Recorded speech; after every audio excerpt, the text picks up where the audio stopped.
There are places on this map where the lines blur, places where the asphalt ends, where the radio signal dies, and where the laws of physics simply stop applying. We like to think we are the masters of our own journey. We watch the clock, we check the odometer, and we trust that the road ahead is the same one we left behind. But what happens when the clock stops ticking? What happens when you are 80 miles away from where you were a second ago with no memory of how you got there? Welcome back to The Frequency. You're tuned into Channel 19 Mysteries, and I am your host, the Midnight Rider. Tonight, we are hauling a heavy load of high strangeness. We are looking at two of the most credible, terrifying cases of missing time and alien intervention on record. First, we're heading back to 1979 to ride shotgun with Harry Joe Turner, a trucker who didn't just lose time, he lost distance, teleporting an 80,000-pound rig across the state of Virginia in the blink of an eye. Then, we're trading the highway for the deep, dark waters of the Allagash Wilderness, where 4 men went looking for solitude and found something that would hunt them through their nightmares for decades. Before we drift further into the dark, do me a favor, pull over to the shoulder and hit that like button. Make sure you're subscribed to the channel so you never miss a transmission, and let me know in the comments, do you believe time can be stolen? Tighten your seatbelts and check your mirrors. The road is getting dark. Now, let's get into tonight's stories.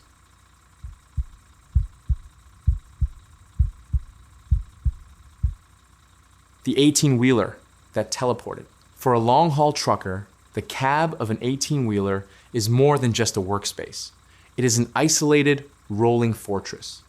When you are hauling thousands of pounds of freight through the dead of night, cut off from the rest of the sleeping world, your reality shrinks to the illuminated dashboard, the narrow cone of your headlights, and the asphalt rushing beneath your tires.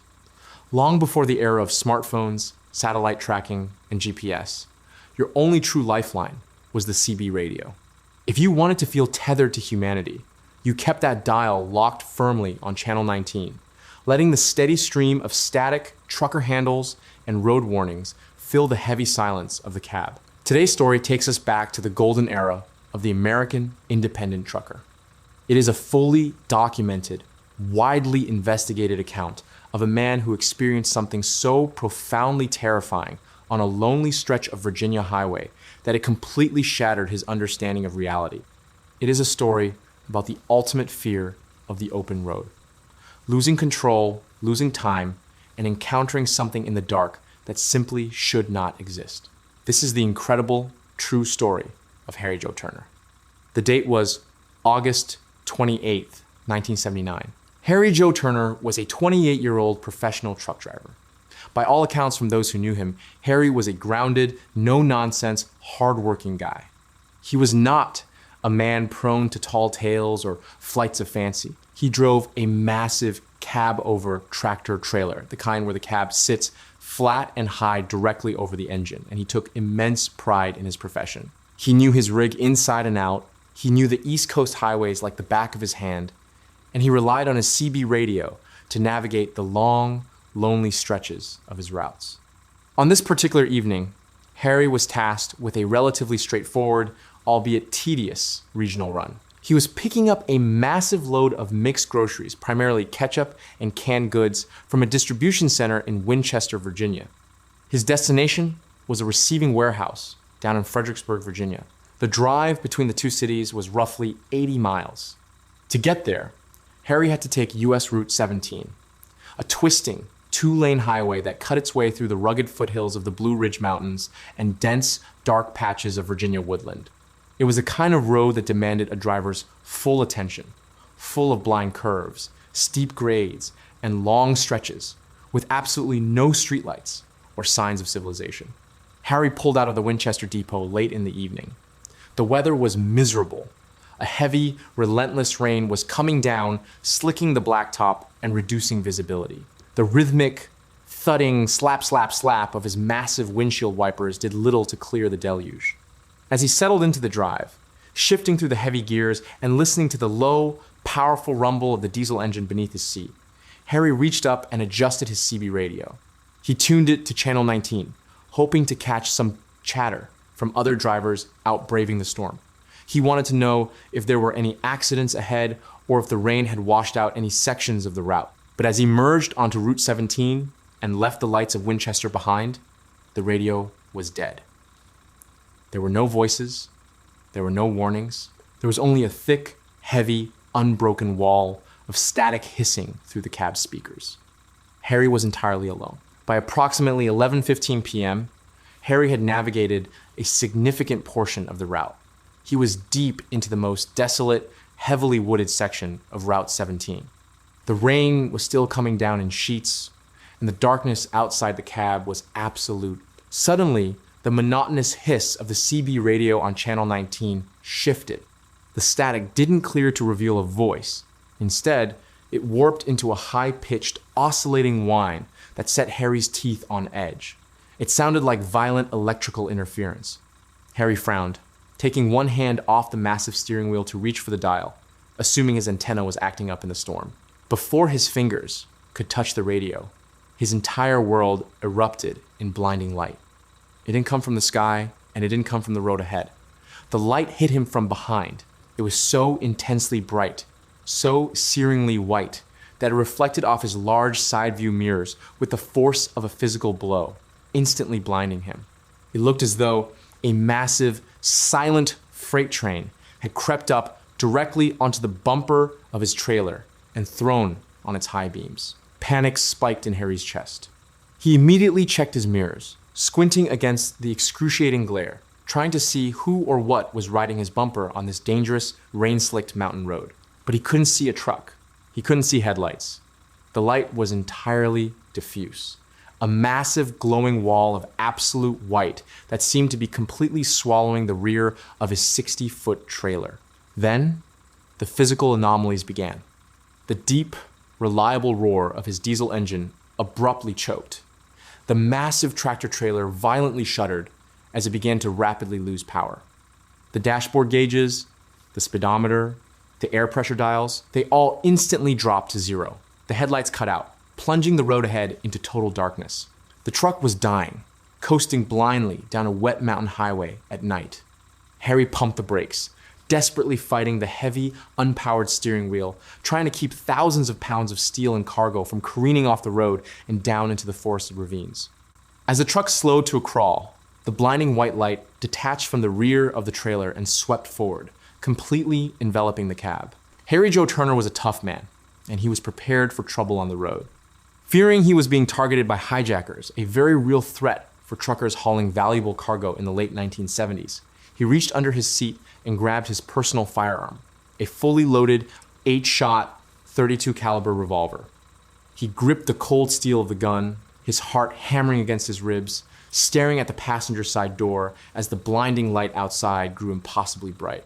And then, the passenger door violently swung open. What happened next defied every law of physics and reality. Harry later reported that as the door flung open, he wasn't met by a hijacker in the rain. Instead, he felt an overwhelming, crushing physical pressure enter the cab. He described feeling a bizarre, vice-like grip clamp down hard onto his right shoulder. It didn't feel like a human hand. It felt solid, immovable, and cold.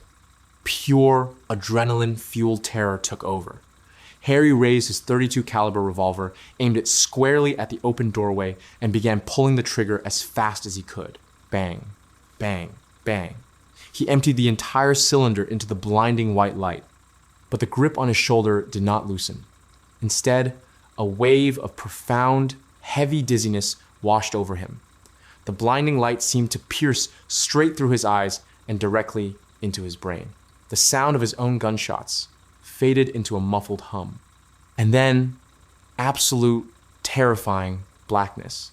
Harry Joe Turner gasped, his eyes flying open as he jolted violently in the driver's seat. He was gripping the steering wheel so tightly that his knuckles were bone white and his hands were cramping. He was panting heavily, sweat pouring down his face, the harsh smell of spent gunpowder heavy in the cramped air of the cab. He frantically looked around, his heart pounding in his throat, expecting to see his truck crash into a ravine or the blinding light still suffocating the windows. Instead, he saw the dull, amber glow of industrial streetlights. His truck was completely stationary. The massive diesel engine was purring smoothly, idling perfectly. His dashboard lights were on, his headlights were cutting through a light, misty drizzle. Harry looked out the windshield and froze in utter disbelief. He was not on the winding, dangerous curves of Route 17. He was sitting in the massive, paved parking lot of the Fredericksburg receiving warehouse. His tractor-trailer was perfectly, flawlessly parked directly in front of the exact loading dock he had been dispatched to. Trembling, Harry looked down at his left wrist. His watch read 11:15 p.m. He stared at the dial, his mind completely incapable of processing the information. When the blinding light had engulfed his truck on the highway, he had checked the clock on his dash. It had been roughly 11:15 p.m. He was 80 miles away from where the incident began. To drive a heavily loaded 18-wheeler from that spot on Route 17 all the way to this warehouse in Fredericksburg would take an experienced driver roughly an hour and a half to 2 hours in good weather. In a heavy rainstorm, it would take even longer. Yet, Harry had arrived instantaneously. He had lost absolutely no time on his watch, but he had traversed over 80 miles of complex, winding roads, navigated through the city streets of Fredericksburg, and perfectly backed a 60-foot rig up to a loading dock. And he had absolutely zero memory of doing it. Terrified, confused, and physically ill, Harry stumbled out of the cab and into the warehouse to find the night manager. When the staff saw Harry, they were deeply alarmed. He was deathly pale, heavily perspiring, and completely disoriented. When authorities and investigators later examined Harry Joe Turner's truck, the physical evidence they uncovered only deepened the terrifying mystery of that night. They found a series of bizarre, unexplainable anomalies. The gunshots. Harry's .32 caliber revolver was sitting on the passenger seat. The cylinder was completely empty. All 8 rounds had been fired. However, investigators tore the cab apart and could not find a single bullet hole, strike mark, or shattered window anywhere inside the truck. It was as if he had fired 8 physical bullets into absolute nothingness. The odometers. The truck's hubodometer, the device that tracks mileage on the trailer's wheels, confirmed that the rig had indeed traveled the exact 80-plus miles from Winchester to Fredericksburg. The truck had physically driven the route. The fuel tank. Despite the odometer confirming the 80-mile journey, the truck's diesel fuel tanks registered as completely full. It appeared that the massive fuel-guzzling engine had somehow made the entire trip without burning a single drop of diesel. The physical toll. In the days following the incident, Harry Joe Turner developed severe, unexplainable physical symptoms. The shoulder, where he claimed the entity had gripped him, developed a deep, painful red burn mark. He suffered from severe nausea, peeling skin, and profound lethargy symptoms that medical professionals noted were strikingly similar to acute radiation exposure. I didn't drive that truck here. Whatever took me, whatever was in that light, it drove my rig. I was just cargo. A statement attributed to Harry Joe Turner during subsequent investigations. Harry Joe Turner's life was never the same after the night of August 28, 1979. The psychological trauma of the missing miles and the terrifying loss of control haunted him relentlessly. He subjected himself to intense psychological evaluations and multiple polygraph tests administered by skeptical authorities and UFO researchers alike. He passed every single polygraph test with flying colors. The experts concluded that whether or not people believed his story, Harry Joe Turner firmly, genuinely believed every single word of what he reported. He eventually left the trucking industry. The man who had spent his life comfortably navigating the darkest, loneliest highways in America could no longer bring himself to sit behind the wheel of a rig. The soothing crackle of the CB radio on Channel 19 had been permanently replaced in his mind by that oscillating alien whine, and the fear that somewhere out there, lurking in the blind spots of the asphalt, the blinding white light was waiting to take the wheel again.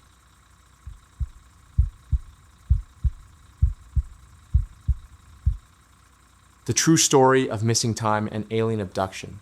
There is a specific kind of quiet that you only find when you are completely disconnected from the grid. If you spend your nights hauling freight across the empty interstates, keeping your rig between the lines while the radio quietly hums on channel 19, you know exactly what true isolation feels like. Out on the road, you at least have the asphalt, the mile markers, and the occasional passing headlights to remind you that civilization still exists somewhere out there in the dark. But there are places in this world where even that thin tether to humanity is completely severed. Places where the wilderness swallows you whole, where the tree line stretches on for hundreds of miles in every direction, and where the only law is the absolute indifference of nature. When you venture into that kind of profound, untouched isolation, you expect to encounter the elements. You expect to face the wildlife. What you do not expect is for the sky to open up and take you. Tonight's story takes us deep into the unforgiving, densely forested heart of northern Maine. It is the fully documented, rigorously investigated, and polygraph-verified account of 4 men who paddled their way into one of the most remote wilderness waterways in North America, only to encounter an otherworldly phenomenon that would completely fracture their understanding of reality. It is a story about missing time, stolen memories, and the horrifying realization that out in the deep woods, we are not always the apex predators. This is the chilling, true story of the Allagash Abductions.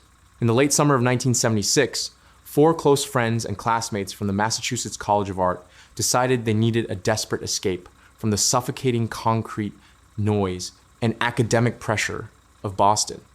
Jim Weiner, his twin brother Jack Weiner, Charlie Foltz, and Chuck Rack were all young, vibrant artists in their 20s. They were practical, creative, and completely grounded in the counterculture and artistic movements of the 1970s. They were not UFO enthusiasts. They were not looking for the paranormal. They were simply 4 exhausted college students looking for an authentic, rugged adventure in the great outdoors. Jim Weiner was the primary architect of the trip. He had heard stories about a place in the extreme northern reaches of Maine called the Allagash Wilderness Waterway. The Allagash was not a casual state park. It was a grueling 92-mile ribbon of pristine, interconnected lakes, rivers, and ponds cutting through an ocean of dense, unlogged pine and spruce forests. There were no roads, no rangers, no electricity, and absolutely no way to call for help if things went wrong. If you went into the Allagash, you were entirely on your own, carrying everything you needed to survive in the hull of a canoe. For 4 art students, this sounded like paradise. They spent weeks meticulously planning the expedition. They gathered 2 heavy aluminum Old Town canoes, waterproof canvas bags, fishing gear, a reliable camp stove, and enough freeze-dried food to last them 2 weeks. Because they were artists, their gear also included high-end, heavy-duty cameras, sketch pads, and a variety of lenses to capture the untouched beauty of the Maine wilderness. On the morning of August 15th, 1976, the 4 men strapped their canoes to the roof of a beat-up station wagon and made the long, grueling drive north from Boston. They drove for hours, watching the dense cities give way to scattered towns, and finally to nothing but towering, endless walls of dark green timber. They arrived at the launch point at Tellis Lake, hired a local bush pilot to drop them and their gear deep into the waterway, and watched as the small float plane roared away into the sky, leaving them in a profound, deafening silence. As they loaded their canoes and pushed off into the icy, crystal-clear water, they felt a profound sense of liberation. They had officially left the modern world behind. For the first few days, the trip was exactly the idyllic, rugged escape they had envisioned. They paddled for hours under the bright summer sun, their muscles burning as they navigated the winding river currents. They caught fresh trout, cooked over open wood fires, and spent their evenings sketching the breathtaking sunsets that reflected perfectly off the glass-like surface of the lakes. But as they pushed deeper into the waterway, the isolation began to take on a heavier, more oppressive quality. The forest around them felt less like a scenic backdrop and more like a massive, silent audience. And they were about to realize they were not alone. By the evening of August 20th, 1976, the group had made camp on the rocky shores of Chamberlain Lake, one of the larger bodies of water on the Allagash route. The day had been unusually hot, and the men were exhausted from portaging their heavy canoes over a rough stretch of dry land. As the sun dipped below the jagged tree line, painting the sky in deep bruises of purple and orange, the temperature plummeted. Jim, Jack, Charlie, and Chuck gathered around a crackling campfire, eating a meager dinner of canned beans and freshly caught fish. The night sky over northern Maine, entirely devoid of any light pollution, was a brilliant, dizzying canvas of millions of stars. Suddenly, Chuck Rack, who was sitting facing the vast expanse of the dark lake, stopped mid-sentence. He slowly lowered his tin camping mug, his eyes locked on the horizon directly across the water. "Hey," Chuck said, his voice dropping to a confused, low whisper. "Do you guys see that?" Jim, Jack, and Charlie turned to look out over the lake. Suspended in the sky, hovering silently just above the tree line on the opposite shore, was a light. At first, they assumed it was a helicopter or a small bush plane, but as they watched it, the logical explanations began to rapidly fall apart. The object was completely, entirely silent. In the dead quiet of the Allagash, a helicopter engine would have been deafening, echoing off the trees for miles. This light made absolutely no sound. Furthermore, it was incredibly bright, emitting a solid, unblinking, self-contained glow that resembled a massive, glowing star, only much larger and much closer. As the four men stared at it in stunned silence, the object began to slowly change color. It shifted from a brilliant, piercing white to a deep, burning crimson red, then slowly morphed into a sickly, glowing green. "Get the cameras," Charlie whispered, his artistic instincts momentarily overriding his confusion. But before any of them could even move toward their waterproof bags, the object reacted. It didn't turn around, and it didn't accelerate like a conventional aircraft. Instead, it instantly shot straight up into the night sky at a speed that defied every known law of physics and aerodynamics. It covered thousands of feet of altitude in a fraction of a second, shrinking to the size of a pinpoint star before vanishing entirely into the cosmos. The four men sat frozen around the campfire, staring up at the empty sky. They were highly educated, rational guys. They spent the next hour trying to rationalize what they had just seen. A weather balloon? A military flare? A secret jet testing out of a remote base? But deep down, none of those explanations fit the impossible speed, the absolute silence, and the deliberate color changes. Eventually, exhaustion overtook their anxiety. They agreed it was a bizarre, unexplained anomaly of the deep woods, zipped themselves into their sleeping bags, and tried to push the glowing orb to the back of their minds. They had no idea that the object was not just passing by, it was hunting them. 6 days later, on the evening of August 26th, 1976, the group had navigated their way to Eagle Lake. Eagle Lake was a massive, deep, incredibly isolated body of water, known for its treacherous currents and excellent trout fishing. They found a perfect campsite on a small, elevated peninsula that jutted out into the dark water. The site was heavily wooded, offering protection from the wind, but had a clear, rocky beach where they could easily launch their canoes. By the time they finished setting up their tents and organizing their gear, it was pitch black. The four men were completely exhausted, but they realized they had a serious problem. Their food supplies were running dangerously low. If they wanted to eat the next day, they needed to catch fish, and the best time to catch the massive lake trout in Eagle Lake was at night. Despite the darkness and their lingering unease from the sighting 6 days prior, they decided to take one of the aluminum canoes out onto the lake for a night fishing session. However, Eagle Lake at night was a terrifyingly disorienting place. Without the sun, the entire landscape became a uniform, pitch-black void. It was incredibly easy to get turned around on the water and lose track of where your campsite was located along the miles of identical, dark shoreline. To ensure they could find their way back, Charlie Foltz took charge of building a beacon. He spent nearly an hour gathering massive logs, thick dry branches, and highly flammable pine boughs. He constructed a towering, massive bonfire on the rocky beach right near the water's edge.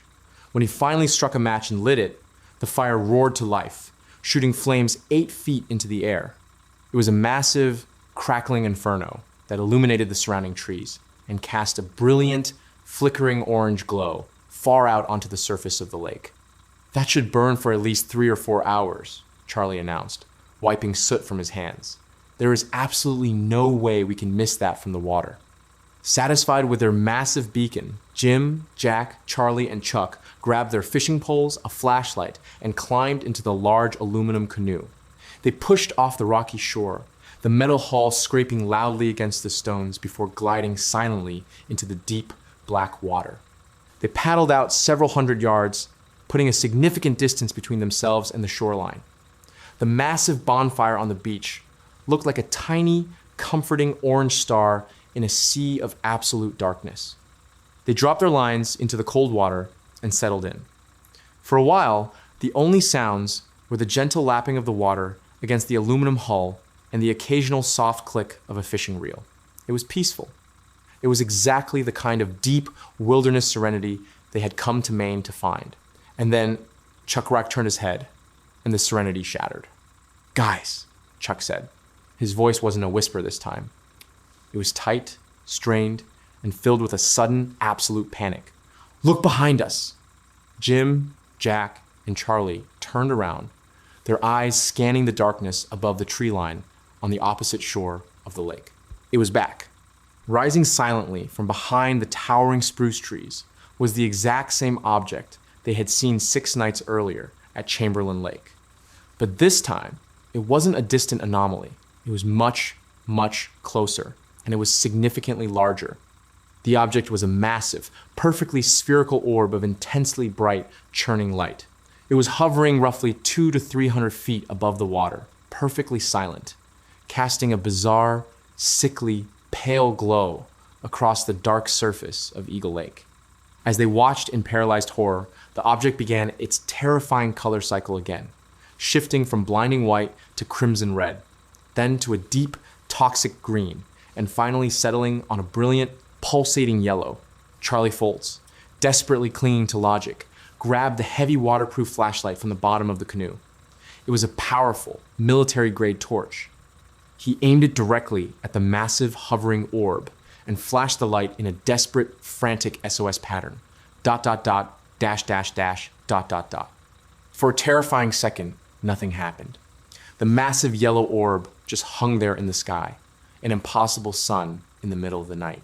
Then, the object reacted. It did not shoot away into the sky like it had before. Instead, the massive, glowing sphere began to slowly, deliberately descend. It dropped lower and lower, moving completely silently, until it was hovering mere dozens of feet above the surface of the lake. And then, the object completely engulfed them. From the bottom of the glowing sphere, a perfectly solid, opaque beam of blinding blue-white light shot downward, striking the water completely silently. The beam was unlike any light they had ever seen. It didn't scatter in the fog or reflect off the water like a normal flashlight. It looked almost physical, a solid pillar of luminescent energy cutting through the darkness. And the pillar of light was moving directly toward their canoe. Absolute primal terror exploded inside the small aluminum boat. "Paddle!" Jim screamed, his voice cracking. "Paddle to the fire! Go! Go!" The 4 men dropped their fishing rods, grabbed their heavy wooden paddles, and dug into the water with everything they had. They paddled with a frantic, desperate violence, their muscles screaming, their breathing ragged and heavy. They kept their eyes locked on the massive, roaring bonfire on their campsite beach, using it as their only lifeline in the dark. Behind them, they could feel the light. They could feel the intense, unnatural brightness creeping up on the stern of the canoe, illuminating the dark water around them in a terrifying, clinical white glow. Chuck Rack, who was sitting in the back of the canoe, risked a single, terrifying glance over his shoulder. The massive sphere was directly behind them, taking up his entire field of vision, the solid beam of light tracking them with predatory precision. They paddled harder, the aluminum canoe surging forward, cutting through the water toward the rocky beach. They were only 100 yards away, then 50 yards. The safety of the shore and the massive bonfire was right there. They just needed a few more seconds. The light engulfed the back of the canoe. What happened next was not a crash. It was not a physical impact. It was a complete, instantaneous break in reality. 1 second. The four men were locked in a state of sheer, adrenaline-fueled panic, their muscles burning as they frantically paddled for their lives, their eyes locked on the massive, 8-foot-tall, roaring bonfire on the beach. The very next second, the universe completely shifted. The frantic paddling stopped. The terrifying, blinding white light was gone. The absolute deafening silence of the deep woods returned. Jim, Jack, Charlie, and Chuck were no longer sitting in the canoe out on the water. They were standing perfectly still on the rocky beach of their campsite, disoriented, gasping for air, as if they had just sprinted a mile. The four men looked around in profound, terrified confusion. They were standing on the shoreline. The heavy aluminum canoe was perfectly, neatly beached on the rocks right beside them. But that wasn't the most terrifying part. Charlie Foltz looked toward the center of their camp, where he had built the massive, towering bonfire just minutes prior to leaving. The fire that was supposed to burn brightly for 3 to 4 hours. The fire was completely dead. It wasn't just reduced to embers. It was completely burned out. The massive, thick logs had been entirely consumed, reduced to cold, gray ash. There was absolutely no heat radiating from the fire pit. What? What happened? Jack stammered, his voice trembling as he stared at the cold ashes. Charlie looked down at his watch. When they had pushed off the shore to go fishing, it had been roughly 9:30 p.m. His watch now read midnight. 2.5 hours had simply vanished from the universe. Panic, absolute and unyielding, set in. They frantically checked the sky. The massive, glowing object was gone. The lake was completely still. They checked themselves. They were entirely unharmed. Their clothes were completely dry, but they felt a deep, profound exhaustion that sank into their bones. None of them had absolutely any memory of paddling the rest of the way to the shore. None of them had any memory of pulling the heavy canoe out of the water. And none of them could explain how a massive, roaring bonfire had completely burned itself down to cold ash in what felt to them like a matter of seconds. Terrified that the object might return, the four grown men did the only thing they could think of. They retreated to their small canvas tent, zipped the flap entirely shut, huddled together in the dark, and waited in agonizing terror for the sun to rise. When morning finally broke, shedding light on the dense green forests of the Allagash, they packed their gear in record time. They didn't talk about the light. They didn't talk about the missing time. They simply loaded their canoes and paddled with a grim, silent determination toward the end of the waterway, desperate to return to the safety of civilization. The four men returned to Boston, finished their degrees, and eventually moved on to successful careers. Jim Weiner became a computer specialist, his brother Jack became a tax consultant, Charlie Foltz pursued a career in the arts, and Chuck Rack became a teacher. For nearly a decade, they maintained a silent, unspoken pact. They never discussed the night on Eagle Lake. They buried the memory of the light and the burned-out fire deep down, attempting to rationalize it as a shared hallucination brought on by exhaustion and the extreme isolation of the wilderness. But trauma, especially trauma that defies human comprehension, does not stay buried forever. In the late 1980s, Jim Weiner suffered a severe traumatic head injury in a freak accident. Shortly after the injury, the mental dam broke. Jim began to suffer from horrific, debilitating nightmares. Every time he closed his eyes, he was violently ripped back to the pitch-black waters of Eagle Lake. In his dreams, he saw the blinding beam of light hitting the canoe. But the dream didn't end with him standing safely on the beach. In the nightmares, the beam of light lifted them entirely out of the canoe. He dreamt of being levitated through the air, completely paralyzed, and pulled upward into a massive, sterile, blindingly bright circular room. The most terrifying part of the nightmares were the entities. Jim dreamt of shadowy, humanoid figures with massive, oversized heads, huge, dark, unblinking eyes, and spindly, metallic-looking limbs. In the dreams, these entities forced him onto a cold, metallic table and subjected him to agonizing, invasive medical procedures, examining his body with strange, glowing instruments. He would wake up screaming, drenched in sweat, his heart hammering against his ribs, feeling phantom pains in his arms and legs. Desperate for answers, and fearing he was losing his mind, Jim reached out to his brother Jack and his friends Charlie and Chuck. To Jim's absolute horror, he discovered that he was not the only one. Jack, Charlie, and Chuck confessed that they too had been suffering from identical, terrifying nightmares for years. They all dreamt of the blinding light. They all dreamt of the circular, sterile room. And they all dreamt of the entities with the massive, dark eyes. Realizing that 4 separate men could not possibly be having the exact same, highly specific nightmares without a deeply rooted, shared trauma, Jim Weiner made a decision. He reached out to a prominent UFO researcher named Raymond Fowler, who connected the 4 men with Dr. Anthony Pantaleo, a respected, highly trained clinical hypnotherapist.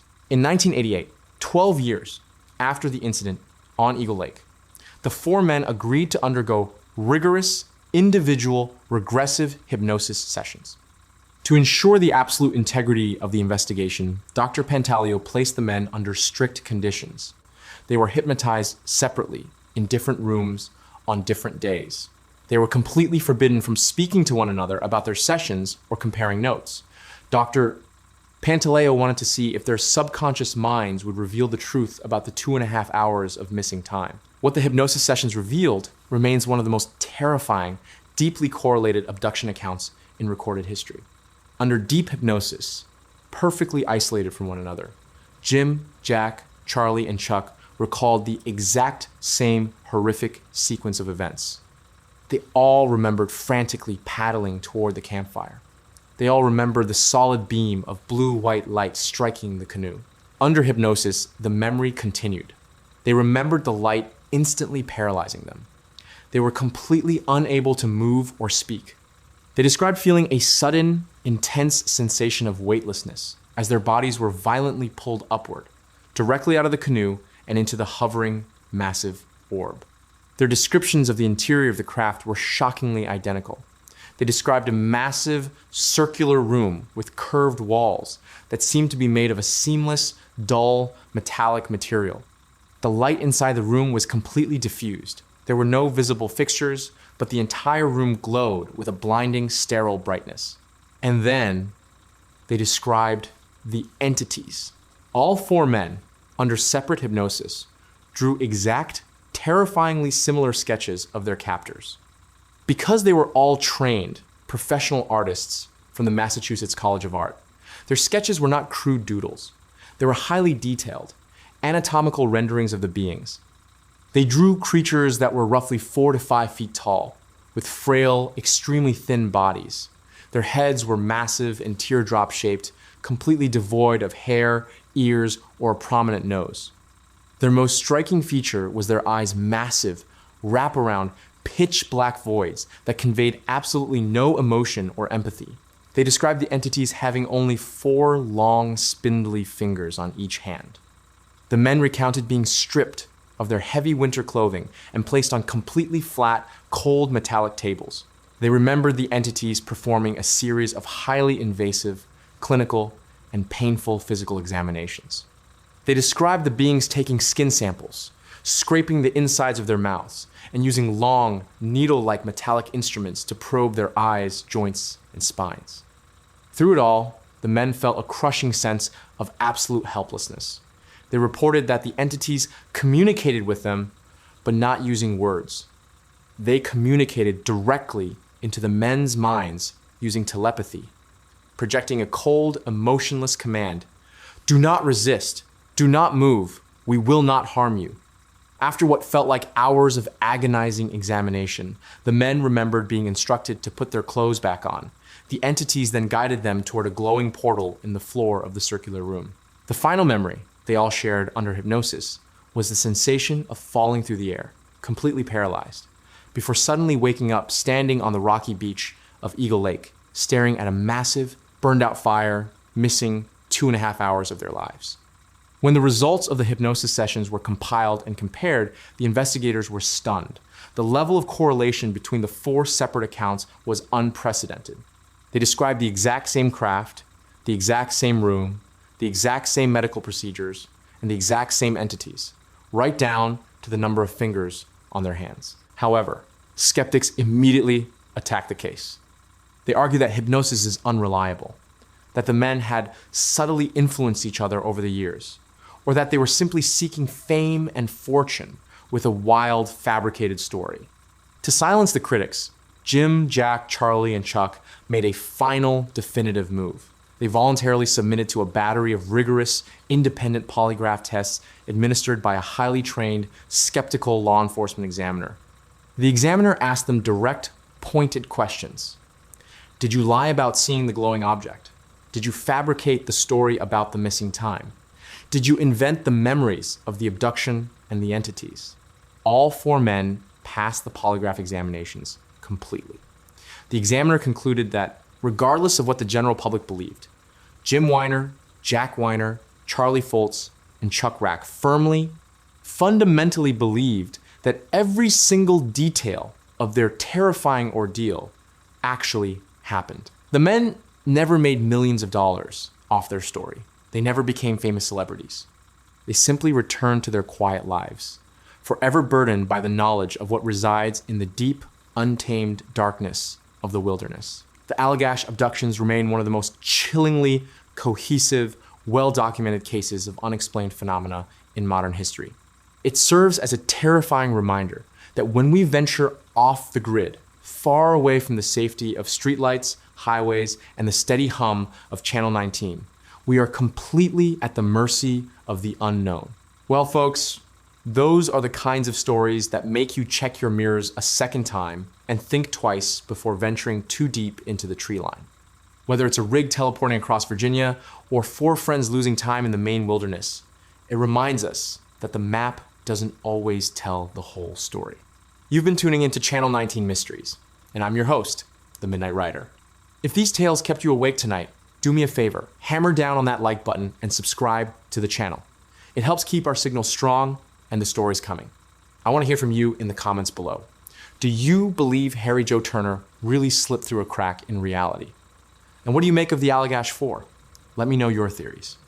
And if you've got a story of your own, maybe something strange you saw on a long haul, a creepy encounter at a rest stop, or a glitch in the Matrix you just can't explain, I want to read it. Send your accounts to mycreepyencounter@gmail.com. We might just feature your story on the next ride. Until next time, keep your eyes on the road, keep the shiny side up, and most importantly, stay safe out there.